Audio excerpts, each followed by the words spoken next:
Nous ne voulons pas, frères, que vous soyez dans l'ignorance au sujet de ceux qui dorment, afin que vous ne vous attristiez pas comme les autres qui n'ont pas d'espérance.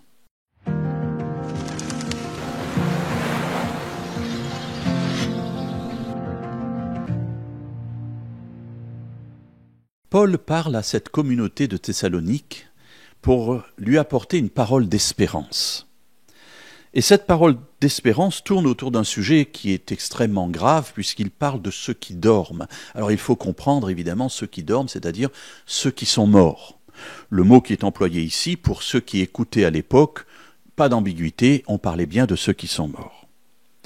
Donc Paul dit ici, je ne veux pas que vous soyez dans l'ignorance, c'est-à-dire qu'il va, au travers des versets suivants que je vous invite à lire, donner un certain nombre d'éléments qui vont permettre à ces croyants de Thessalonique de comprendre ce qui se passe à la mort, ce qui se passe après la mort, et qu'est-ce que Dieu désire faire avec ces gens qui sont morts.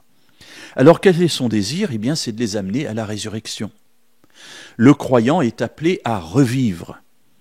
Alors Paul dit, mais face à une telle nouvelle, je ne veux pas que vous soyez tristes comme ceux qui n'ont pas d'espérance, c'est-à-dire comme les gens qui vous entourent. Ville de Thessalonique, c'est le monde grec, c'est-à-dire un monde rempli de paganisme, des gens qui croient aux idoles, aux statues, aux arbres, enfin bref, à toutes les idoles possibles et imaginables. Et Paul dit, je ne veux pas que vous soyez comme les autres, c'est-à-dire ces incroyants qui, eux, n'ont pas d'espérance.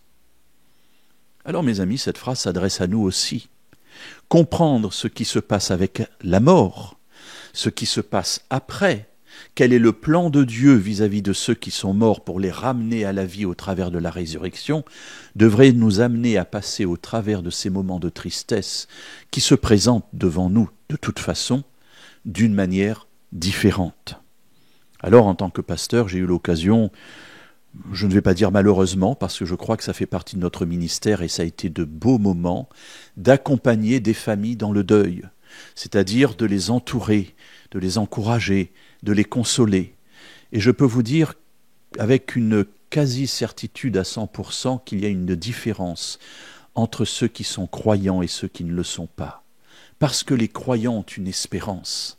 Les croyants savent que Dieu les aime et qu'à un moment donné, ils seront rappelés à la vie.